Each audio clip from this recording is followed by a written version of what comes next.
Okay? Please. Just sit down for me a second here, okay? Please, look, sir. Sit down for me. Sit down. You're putting a thing on me. Sit down. I'm not putting anything. Come here. Sit down over here. Please. I don't want you in the road. Please. Come here. I don't want you in the road. Come here. Please. Come here. Please. Come here. Please. Please. Come here.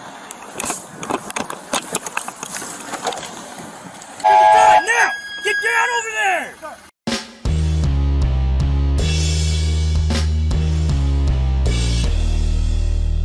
How's everybody doing? My name is Anthony Brian Logan, and today we got to talk about the death of 31-year-old Keenan Anderson while in custody of the Los Angeles Police Department. Now, long story short, before we get to the video, and if you want to see the video in full without my commentary, the link, as always, will be in the description. If you're on the IG, go to the link in the bio, go to the website and the corresponding article.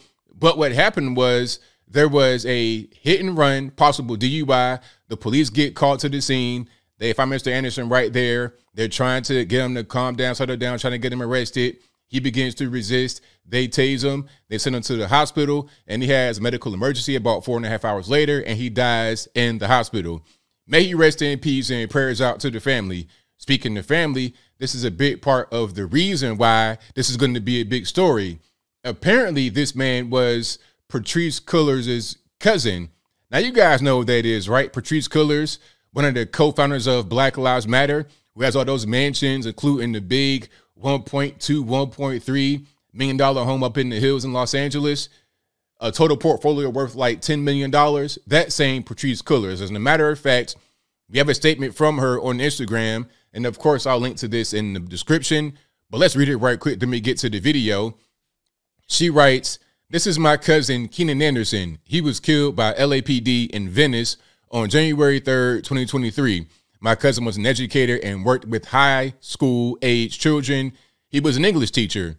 LAPD has killed 3 people this year. One of them is my family member. Keenan deserves to be alive right now. His child deserves to be raised by his father. Keenan, we will fight for you and for all of our loved ones impacted by state violence. I love you. Hashtag justice for Keenan. Hashtag Black Lives Matter." So that is her statement straight from one of the BLM co-founders. This is going to be a big story, of course. But I think what happened here was her cousin was high on drugs. They did a tox report. It came back with cocaine and weed. There may be more that comes back as the days and weeks progress. But let's get to the video. And, of course, this clip will be in the description. There will be a much longer clip with LAPD commentary that'll also be in the description below. But let's go ahead and roll it. Side here. Get on the street. Hey, stop right there. Yeah. Get up against the wall. I'm sorry. I didn't mean to. Get up against the wall. Please, sir. I didn't mean to. Get up against the wall. I didn't Get up against the wall real quick. Please. Okay, Please, hold on God. a second. Please, Hold on sir. a I didn't second. mean to, sir. Please. Hold on, Please. okay? I'm sorry. Mary 156. Show me code 6 on a TC not involved. Please. We're going to be Venice. So just to pause it right quick, and I will pause it occasionally. Y'all got to pardon me. Again, it'll be in the box if you want to see it that way. But the officer couldn't be nicer already. He's not trying to, aggress upon him. He's just saying, hey, man, just chill, just sit down. And obviously the guy's having some problems.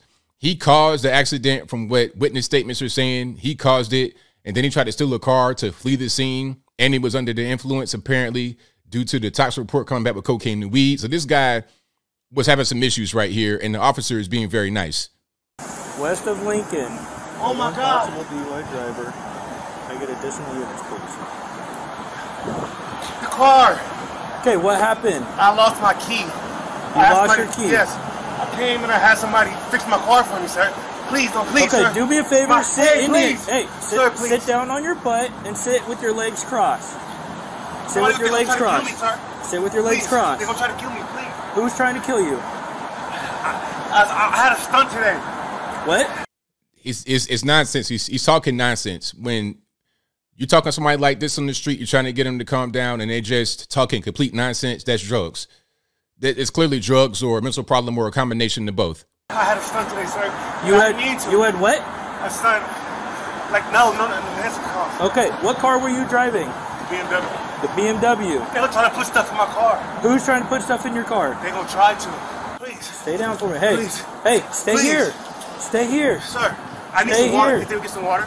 please. Hey, here, I'll get you some water here in a second, okay? Please. Just have a seat up against the wall there, Yes, sir. okay? Have a seat against the wall. Sir. Have a seat. And the officer, I mean, what, like, people trying to criticize the officers talking about, oh, they killed my cousin. But all the officer is doing right now, there's no extra units. It's just him by himself. He's saying, hey, man, just sit down. You're not being handcuffed or anything. Just sit down, relax. But the guy's refusing to do it. He is resisting here. Against the wall here. Everybody got to see me, sir. Have a seat I don't want against to the be in the wall black. over here.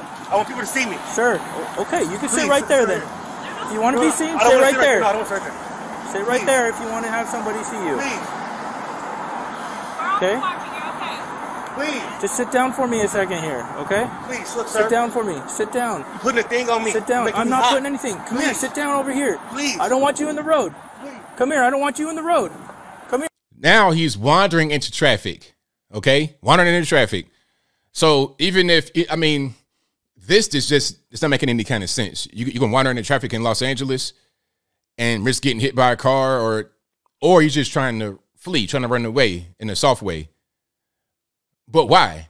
It's because apparently, according to witnesses, he caused an accident under the influence and tried to steal a car to escape. It was an Uber driver that said, you tried to steal my car to leave the scene. So this guy's having some issues. Come here. Come here.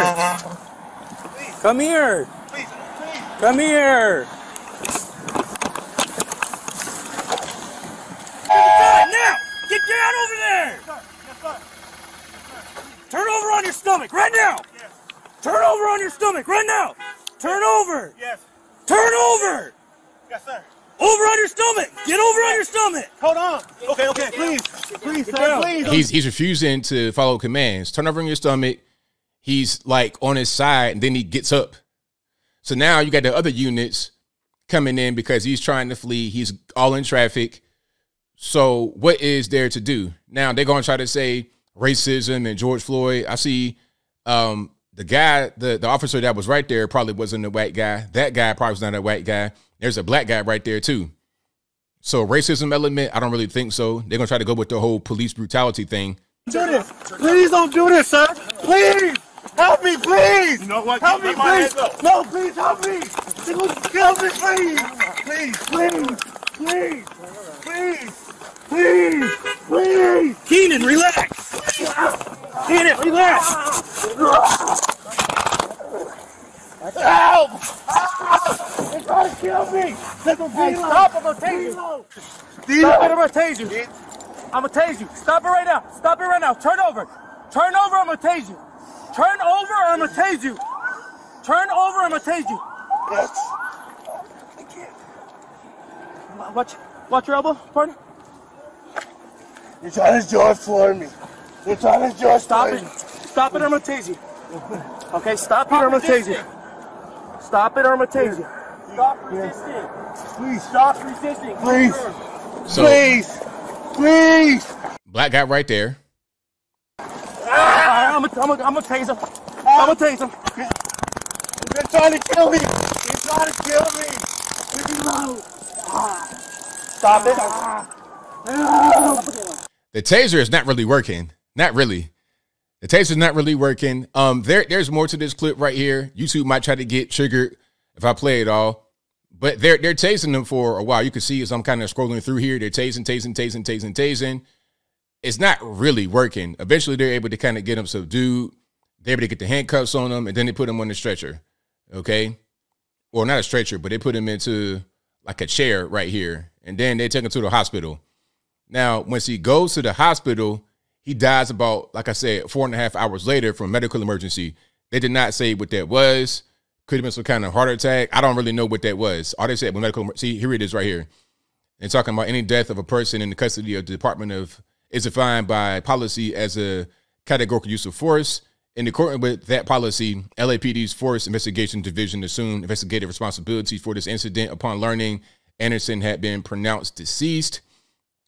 And on January 5th, 2023, Los Angeles Police Department Forensic Science Division Toxicology Unit conducted a preliminary toxicology blood screen on 2 separate specimens of Keenan Anderson's blood collected from the hospital. The lab reports concluded that each of the specimens tested positive for cocaine, metabolite, and cannabinoids, which, I mean, if I'm not mistaken, that's cocaine and weed. the Los Angeles County Coroner's Office will be conducting their own independent toxicology testing. All right. So that's that right there. Now, people saw this part of the video, right? They saw this part of the video and said, oh, police brutality. They're trying, it's another George Floyd, BLM co-founder's cousin. You can't make it up. But it didn't see the beginning of the video where the officer was pleading with the guy to just stop resisting, just sit down, just relax, not even being handcuffed and not really being pressed. I'm not with additional units. I don't have my gun out, my taser out, my baton out, no nothing. Just sit down and relax. According to witnesses that were right there on the scene in a longer video, which I will place in the description, they said that this guy was responsible for an accident and he was trying to steal a car to get away. And obviously he was high on drugs. So what more could the police have done? And then when they're trying to say, hey, man, just relax and going out in traffic and causing a problem that way. So I don't really see anything else other than this was a person not in the right state of their mind, resisting, had a medical emergency after the fact. The police use less than lethal means to get him subdued, use a taser. That's what they always say, right? Oh, well, rather than shooting him in the chest or somewhere lethal, shoot him in the leg. They shoot him in the leg, he bleeds out in 2 minutes. Oh, rather than using your gun, use a taser. Use a taser, the person might end up dying as a result, or that may trigger a thing in their body that was already right there. Then they die or they get seriously injured. At the end of the day, as I close, the moral of the story is don't resist arrest. If you're going to do drugs, which I don't recommend you do drugs, but if you're going to get high, maybe don't get behind the wheel of a car and drive. And then if you do get high behind the wheel of a car and drive and hurt somebody, hurt yourself, don't try to steal a car to get away. You're compounding your mistakes. You're compounding your bad actions. So you're going to have a more severe penalty. Now, I'm not saying the penalty here was that he died. I'm talking about in a legal sense. I don't know why he died. It could have been a taser, could have been something pre-existing. Whatever the case may be, the police here aren't at fault. They did, from my point of view, everything right. What do you do with a person who refuses to comply with arrest after they didn't been involved in the DUI, attempted carjacking, car theft, whatever you want, resisting? Like, what do you do? But I think I'll leave that right there for now. And what say you? How do you feel about this whole situation? Do you think that the police are at fault here? Whatever your thoughts are, let me know in the comments below. You guys pretty much know where I'm at. The police did nothing wrong. They did everything right. It's going to be a big story because of who this person is, allegedly, Patrice Cullors' cousin. It'd be a big story that way, but it's not some kind of police brutality, hands up, don't shoot, Black Lives Matter type thing. But maybe if it's a Black Lives Matter, maybe it's right around that time, election time starting. And you know what? And a part of me, I'm not going to say this is the case, but I know it's not just me thinking it. Part of me thinks this guy was pumped up with drugs or encouraged to use drugs, encouraged to go out there and drive because he'd be in this predicament. So then it could get used for a political purpose, for a fundraising purpose. Because like I said, the only time black men really matter to a BLM type organization is when we die, because then they can fundraise and fuel their lavish lifestyles with that blood money. Very simple. But whatever your thoughts are, please let me know in the comments below. And that's all I got to say for this video. If you like what you heard, please comment, rate, share, and subscribe. Peace.